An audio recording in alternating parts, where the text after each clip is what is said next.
Buenas tardes, bienvenidos a este slidecast en el que vamos a hablar acerca de la evaluación. Soy el teniente José Pérez, de la Biblia,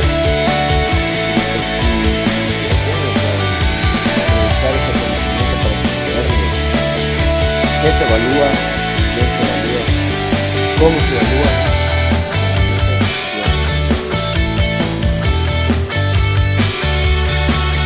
La evaluación desde el enfoque cognitivo.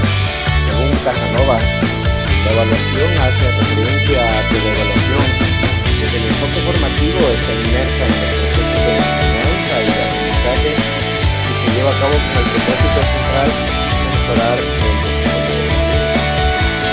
Dentro de la evaluación formativa aplicada a la enseñanza y el aprendizaje, dice que consiste en un proceso sistemático y riguroso de obtención de datos e información, incorporado al proceso educativo desde su comienzo, de manera que sea posible disponer de información continua y significativa para conocerla, formar juicios de valor con respecto a ella y tomar las decisiones adecuadas para proseguir la actividad educativa mejorándola progresivamente. Las premisas básicas acerca de la evaluación nos dicen que la evaluación realmente es un asunto ético. Y no es solamente técnico, sino también instrumental. Es un instrumento de la didáctica para convertir las aulas en comunidades de indagación. Se ocupa de los procesos y también de los resultados. Es un ejercicio de confianza y corresponsabilidad. Y requiere la formación tanto de profesores como de estudiantes. Y es que educar es un ejercicio de persuasión. ¿Cómo su proyecto de vida se vincula con ese proyecto del conocimiento? A mí como docente me ha cambiado la vida este conocimiento y ahora a mi estudiante le permite crear nuevas estrategias. Para hablar de los objetivos de la evaluación, hablamos de analizar en forma particular y global los logros, dificultades o limitaciones y las causas y circunstancias que inciden en el proceso de enseñanza-aprendizaje, a fin de establecer los juicios de valor que permitan corregir los errores en el proceso hasta alcanzar aprendizajes para el desarrollo de competencias.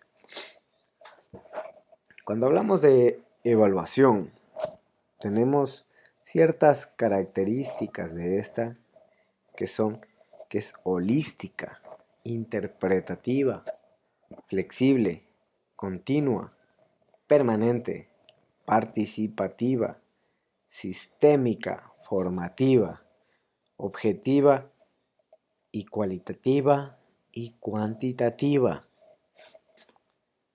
Pero, ¿quién evalúa? Cuando hablamos de los agentes de la evaluación, estamos hablando de tres premisas muy importantes. La autoevaluación, donde es el propio sujeto quien reflexiona y emite juicios sobre su desempeño, es decir, el mismo alumno se evalúa.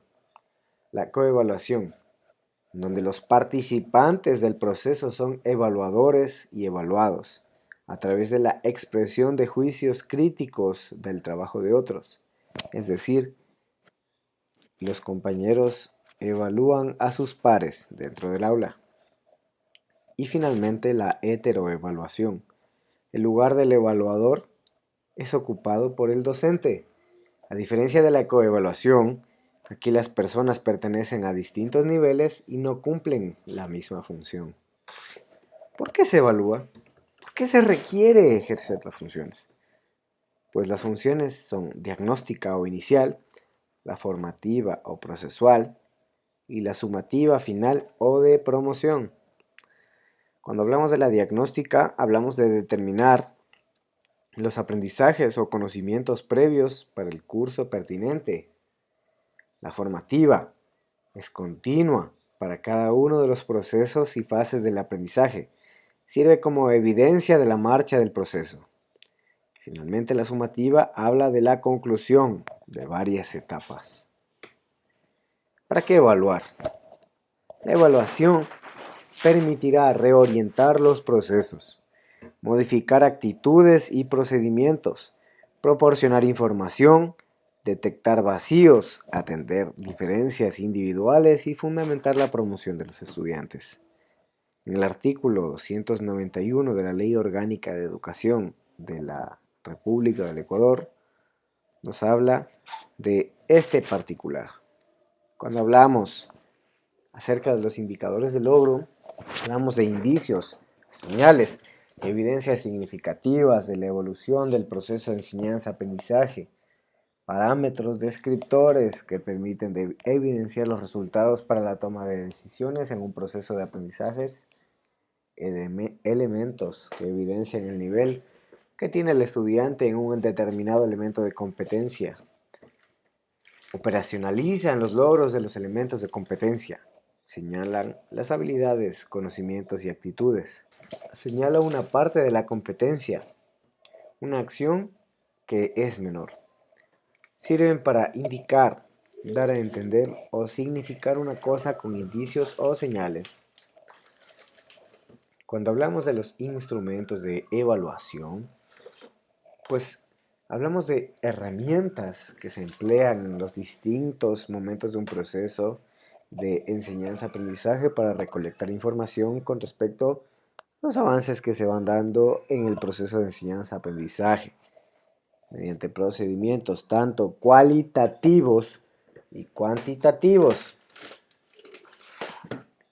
Cuando hablamos de las características del instrumento, pues tenemos que debe tener una redacción clara, coherencia con el indicador de logro, objetividad, validez, que es determinar si el instrumento evalúa lo que realmente se quiere evaluar, confiabilidad, que habla de la precisión del instrumento para realizar la medición, la extensión, que habla del instrumento que no debe ser breve ni extenso. Y finalmente la pertinencia, que habla de adecuar el instrumento a la situación. Los instrumentos de evaluación son herramientas para valorar el aprendizaje. Hablamos de listas de control, escalas de valoración, rúbricas y finalmente metodologías de aprendizaje, a la vez que técnicas e instrumentos de evaluación. Si el estudiante no se forma a sí mismo, si no educa a su gusto, si no profundiza en su visión del mundo, de bien poco le servirá el contenido de la materia que se imparte. Brunner, en 1995. El estudiante es el responsable último de su propio aprendizaje. Muchísimas gracias.